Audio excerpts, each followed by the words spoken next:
Taylor भाई, ये चोली दामन का साथ है ना, ये टेलर, मेकअप आर्टिस्ट, ये शादी ब्याह में तो ये सबके साथ यही प्रॉब्लम होती है। अब टेलर से तो बहुत सबको शिकायत होंगी। चलें आइए देखते हैं इसको बेचारे को क्या शिकायत हो सकती है खवातीन से।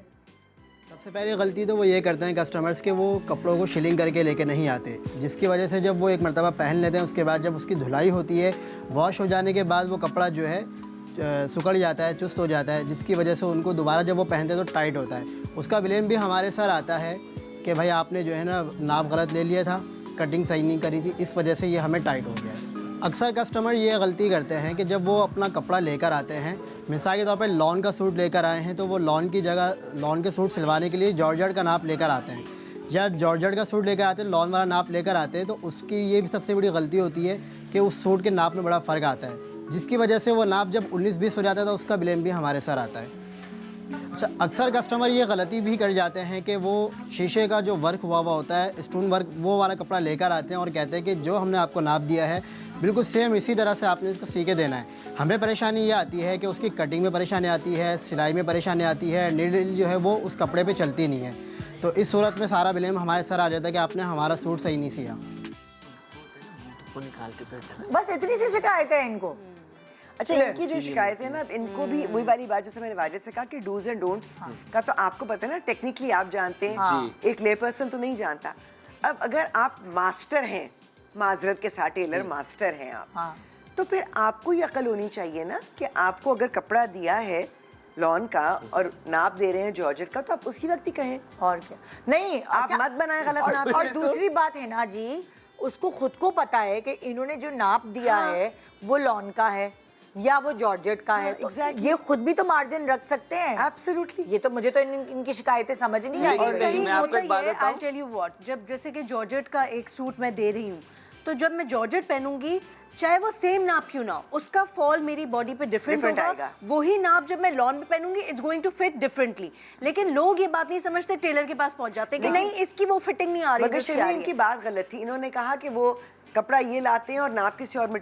सबसे बड़ी बात तो ये, आई एम सॉरी, मेरी तो जिंदगी बहुत गुजर गई। My mother was brilliant at stitching and cutting. मुझे याद है जो टेलर मास्टर जिनको हम कहते थे, वो कभी आपसे नाप के कपड़े नहीं मांगते थे। यस, वो नाप लेते थे। मगर मसला ये खवातीन अनकंफर्टेबल होती है नाप देने में। ये आपको एक बात बताऊं, अभी भी अगर खवातीन को ये इत्मीनान होना कि हमारा नाप एक दफ़ा जो उन्होंने लिया है उसके ऊपर सही कपड़े बनेंगे, बहुत सी खवातीन प्रेफर करती हैं। अच्छा, दूसरा, अब अगर आपने नाप का जोड़ा दे भी दिया, किसी दर्जी के पास ट्राई रूम नहीं होता। Yes, that is true. सही कह, वो सारी दुकान अपनी मैक्सिमाइज कर लेते हैं उसके अपने कपड़ों के मतलब काम के लिए। कोई ट्राई रूम नहीं होता। अब जब ट्राई रूम नहीं होता, मुझे याद है हमारे अम्मी के पुराने दर्जी होते थे, मास्टर रशीद उनका नाम था, मेन सदर में, मतलब वो पेरिस से क्वालिफाइड थे। दुकान उनकी छोटी सी थी, मगर उन्होंने सिर्फ एक वो रॉड लगा के ना कर्टन लगाया हुआ था कोने में, वो उसको खोल देते थे, वो दुकान में यूज भी हो जाता था, और जब किसी ने ट्राई करना होता था तो वो बंद कर लेते थे। वहीं पर जो 19-20 की प्रॉब्लम आ रही होती थी, स्पेशली जो फिटेड कपड़े होते हैं, साड़ी के ब्लाउजेस होते हैं, ऐसी कोई चीज़ होती है, वहीं पता चल जाती है। अब आप टेलर से घर लेकर आते हैं, फिर आप पहनते, फिर आप उसको समझा रहे हैं, है ना, कि अब यहाँ से ये वो नहीं है तो यहाँ से ये नहीं है। पहले का तो दौर अलग था ना, अभी तो वो ऐसा डर ही लगता है कि कैमरे ना लगा दियो कहीं पे। नहीं, देखिए मेरी बात सुने, हर दौर में हर तरह की चीजें होती हैं, ठीक है, वो हर दौर में होता है। आपने और जगह पे भी ट्राई रूम्स होते हैं, बड़ी बड़ी दुकानों में, मॉल्स में भी तो होते हैं, रेस्ट रूम्स भी होते हैं, तो वो चीजें एक अलग कहानी है। आपने काम का मयार गिरा दिया है क्योंकि आप खुद वो मयार अचीव नहीं करना चाह रहे, आप भी वो चला रहे हैं। अच्छा, इसने एक और शिकायत की, श्रिंक कपड़ों को। ये भी दर्जियों का काम है। अब मेरा टेलर जो है वो पूछ लेता है कि बीबी आपने श्रिंक करके लाई है या मैं कर दूं। ये भी क्या पूछते हैं, पानी वाली स्टीम वाली आयरन है उससे। अब तो मुझे भी आगे, क्योंकि जब यस मेरा टेलर भाई, मेरे टेलर अभी तो मेरे सैलून पे उसने सारे कपड़े सिए थे ना, तो अब मेरे पास एक बड़ी हैवी आयरन है, उसका बटन दबाए तो पानी निकलता है। अच्छा वो जो ओके, और देख कपड़ा श्रिंक करता हुआ दिखता है आपको, सुकड़ता हुआ। हाँ, मैं तो अब क्या होता है, कभी मैं अगर 9 बजे के बाद फ्री हो गया और वो सी रहा है तो मैं आयरन करने के लिए खड़ा हो जाता हूँ उसके साथ, कि तुम करते जाओ, मैं पैनल पे आयरन मार दिया, ये सारी चीजें। तो वो कपड़ा टेलर लोग कर लेते हैं। और अब तो मुझे इतनी मैं तो आपको पता है सिल्क के कपड़े भी जो प्योर सिल्क होते हैं मैं उसको भी डिप करके निकाल देता हूँ। क्यों भाई? वो डिप करके निकाल, वो भी श्रिंक होते हैं।